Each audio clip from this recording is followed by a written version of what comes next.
Os portugueses tinham razão em um ponto que eu vou mostrar para vocês aqui. Nós podemos falar de blá blá blá, blá blá blá blá blá blá. Angolanos que ficam toda hora a me criticar, vocês hoje vão me chamar de cipaio. Mas eu tenho a responsabilidade de trazer aqui as verdades. Se você quer saber em qual lado os portugueses tinham razão, assista o vídeo até o final para você entender.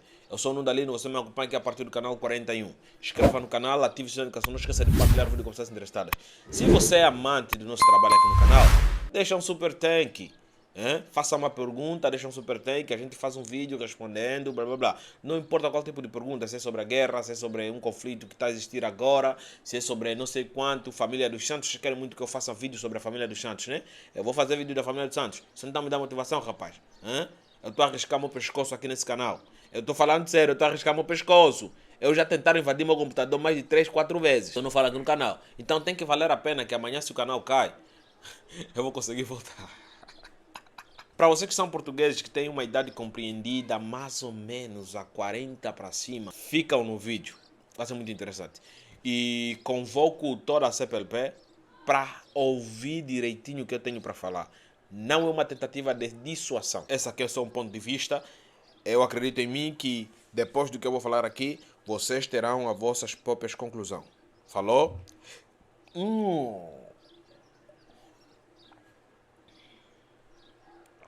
Já escreveu? Já ativou as notificações? Vamos começar pelo café preto. Antigamente aqui em Angola tinha muitas fazendas que se responsabilizavam em exportar o café e outros produtos agrícolas de Angola para fora do país. Um lugar que foi muito importante é Lubito, minha terra. Para quem é do Lubito, um abraço, um beijinho. Entendeu? Lubito foi um ponto-chave para escoar todo e qualquer produto agrícola que estava na região sul. Tínhamos portos importantes também, como o Porto do Cunene, entendeu? Então, são portos que hoje em dia devem ser considerados um marco histórico. Estão em pleno funcionamento e acabam ajudando bastante. O corredor do Lubito nem se fala, né? Já temos aqui 200 vídeos falando sobre isso. Na época da colonização, tinha muitas empresas aqui. Todas aquelas empresas tinham responsáveis. Aqueles todos responsáveis foram tirado de Angola expressa. Uma das coisas que eu mais ouço os portugueses a falar aqui no nosso canal é que vocês chotaram os portugueses, agora se aguentam. Vocês chotaram, vocês não eram portugueses, não estão a entender, vocês não estão a entender. Vocês não estão a entender. O problema que vocês tiveram não é completamente com nós angolanos, porque vocês também são angolanos. O problema que vocês tiveram era com o governo de transição de Portugal da época. Entendeu? Então vocês não são portugueses, vocês são angolanos. E é nesse ponto onde eu digo que vocês tinham razão. Por que vocês tinham razão? Eu fui atrás com toda a polêmica da Eva Cruzeiro, que agora é orgulhosamente portuguesa. Cara, eu cheguei numa conclusão muito interessante sobre esse assunto, que tenho que fazer um vídeo aqui também para trazer. Estavam me pedindo, por que você não fala sobre Eva Cruzeiro, Eva Repetitiva, Rainha Ginga? É que se eu fazer um vídeo nesse exato momento, posso ser processado, porque eu não vou ter maturidade para fazer um vídeo tão legal assim como esse, por exemplo. Eu vou fazer piadas. Entendeu? Então, vamos continuar o vídeo. Então, com toda essa polêmica, eu fui atrás, fui investigar exatamente como era antes de 1975, antes da independência. Só que eu encontrei guerra colonial, tá vendo? Encontrei guerra colonial, blá blá blá blá blá. Tive que voltar antes de 1961. Como Angola era, realmente, como Angola era. Já fizemos aqueles vídeos, mas nunca olhamos nesse ângulo, nessa perspectiva. Eu fui investigar, encontrei diversos documentários sobre o assunto, imagens reais, onde mostravam o povo branco e o povo negro unidos, lutando por uma causa só. Era interessante, né? Porque eu via a indústria serem feitos, Serra da Leba, tem vídeos da Serra da Leba serem feitos, né? Todos os angolanos, brancos e negros, lutando por uma causa só, que é fazer a Serra da Leba. Esse aí, meu parceiro. Na véspera do carnaval, aquilo era festa para todo lado. Vamos falar do Lubito. O Lubito foi um polo comercial. É hoje em dia uma expectativa, mas antigamente já foi um polo comercial. Para quem conhece o Lubito, eu acho que conhece essa zona que você sai do Quero do Lubito, entendeu? Você sai do Quero do Lubito até na Caponte, lá no prédio da Zona Met. Ao redor da estrada, você vê muitas empresas paradas, muitas empresas tipo armazém. Todas aquelas empresas, muitas delas eram fábricas. Fábricas. Tinha fábrica de cerveja, fábrica de sabão, fábrica de... Não sei, tinha um bando de fábricas ali. Todas aquelas fábricas eram funcionais. A gente via sal a serem produzido. Onde é que ficava a produção de sal aqui no Lubito? Sabe, ali na Bulama, até lá na Operativa, todo aquele redor era tudo sal. faziam tudo sal. Era uma empresa que se cuidava daquele sal. Então você vê, por que hoje não é mais assim? Porque a transição de poder foi muito mal feita. A primeira ordem que foi baixada pelo governo de transição português naquela época é que, depois de assinar o acordo de Avor, todo indivíduo branco que se considera português tinha que ser repatriado para Portugal. E nós não estamos a falar que o pessoal que saiu daqui é que predominava lá em Portugal. Lá tinha gente de Moçambique, Cabo Verde, Guiné-Bissau e de outras partes da África que não estavam sob o domínio português. Por exemplo, vi um depoimento de uma senhora, uma senhorinha já, está com 80 anos. Na época ela era adolescente, que saiu de Angola. Ela é angolana, saiu de Angola e foi estudar na Rodésia, aqui na Zâmbia. Posto lá, ela escuta por alto que o governo português de transição lá na Tuga, lá na Europa, entregou o poder nas mãos das forças políticas instaladas no país, como por exemplo o MPLA. Aquilo era sair às pressas. Todas essas empresas que eu os mencionei aqui, eu só estou a falar do Lubito. Não estamos a falar de outra parte de Angola. Tinha muitas empresas. Muitas empresas. Todas aquelas empresas tinham responsáveis, entendeu?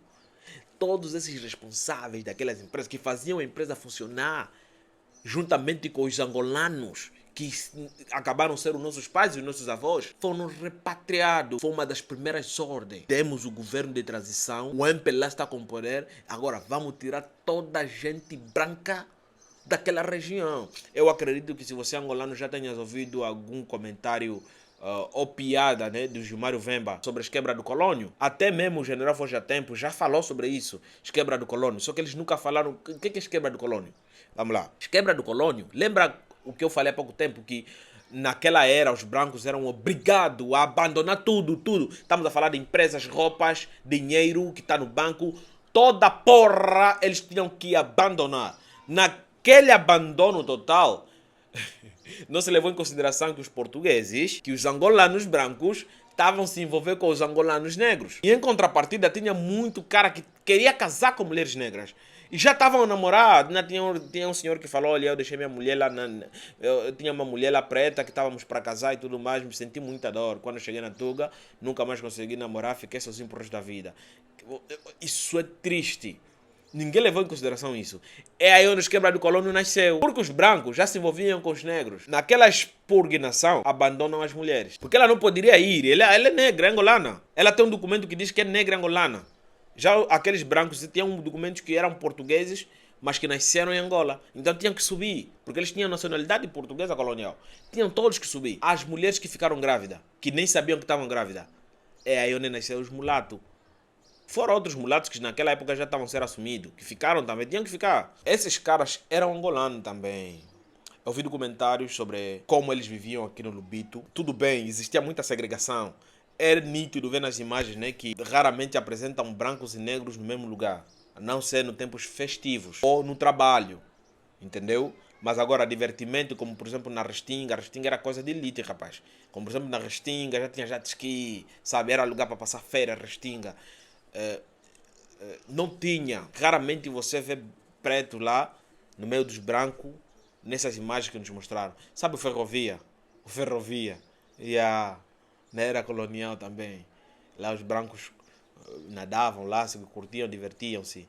As crianças ficavam quase na mesma sala que gente preta. Então você vê que existia uma inclusão. Eu não posso julgar o que aconteceu no passado, mas devemos analisar esse ponto. Aqueles indivíduos que saíram daqui às pressas também eram angolanos. Vamos lá. O que é que resultou isso? Resultou as fábricas abandonadas, operários, já que os portugueses não davam formação para os negros, operários que ficaram aqui não tinham força suficiente, não tinham conhecimento bastante para dar a sequência naquilo que estava lá.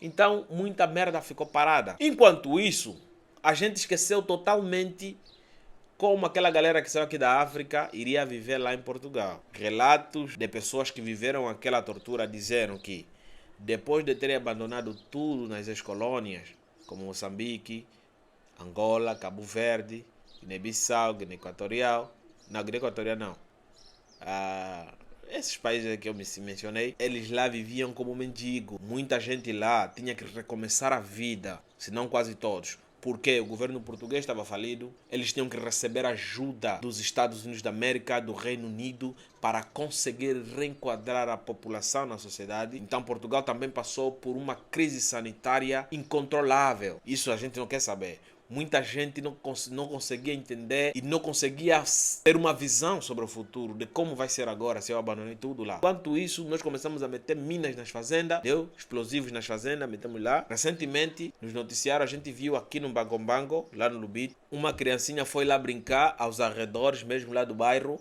pisa na mina. X criança, uau, estão no ar, pularam. Mano, estou a te falar.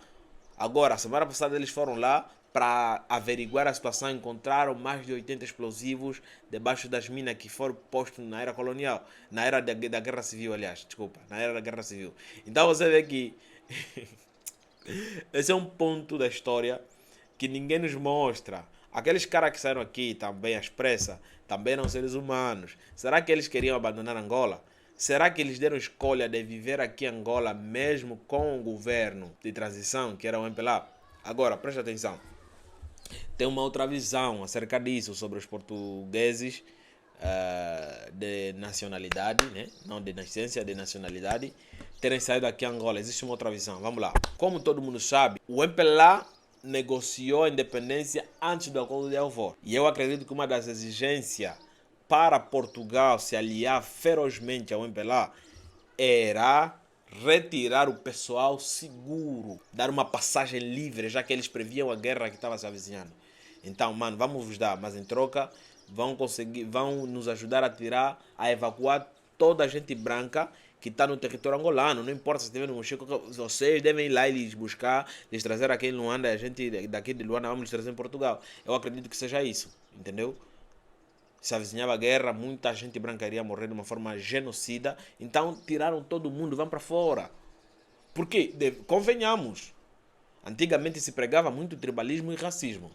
Convenhamos mesmo. Em todas as partes dos governos que estavam aqui, todos eles pregavam o racismo e o preconceito. Então você vê que os ângulos devem ser postos ao ar para as pessoas terem ciência. Vamos resumir o vídeo. Aqueles caras brancos que saíram aqui viviam aqui de uma forma misturada com os negros. Sim, existia muito preconceito, muito racismo, muito tribalismo. Sabe aquela segregação básica do tipo negro é lá, branco é aqui. Existia tudo isso. Mas com o tempo acho que as coisas iriam mudar, ou não. Só que com a independência, todos esses caras tinham que sair daqui. Em contrapartida, eles tiveram que abandonar tudo que eles construíram. Vida, sonho, empresas, tudo. Posto lá em Portugal, aqueles que tinham dinheiro aqui lá já não tinham mais nada. Então começaram a viver de dependência. Muitos não tinham onde viver, dormiam nas ruas. Com pouca ajuda que o governo português recebia do Reino Unido, recebia dos Estados da América e da União Europeia, aquilo também acabou sendo... A União Europeia não, vamos falar de uns países da atual União Europeia. Aquilo acabou sendo também benéfico, né? Mas muitos deles acabaram vivendo assim no relento. Está entendendo? Um dia já te contaram isso? Esse vídeo não é para dissuadir ninguém. Esse vídeo aqui é para vos mostrar um ponto. Isso não interessa se é minha opinião ou não. Isso é para te mostrar um ponto. Pega esse ponto, analisa e cria a tua própria opinião aqui nos comentários. É isso aí. Inscreva no canal, ative as notificações, esqueça de partilhar o vídeo com a pessoa interessada. Espero mesmo que eu consegui passar esse ponto de vista para vocês. Tchau.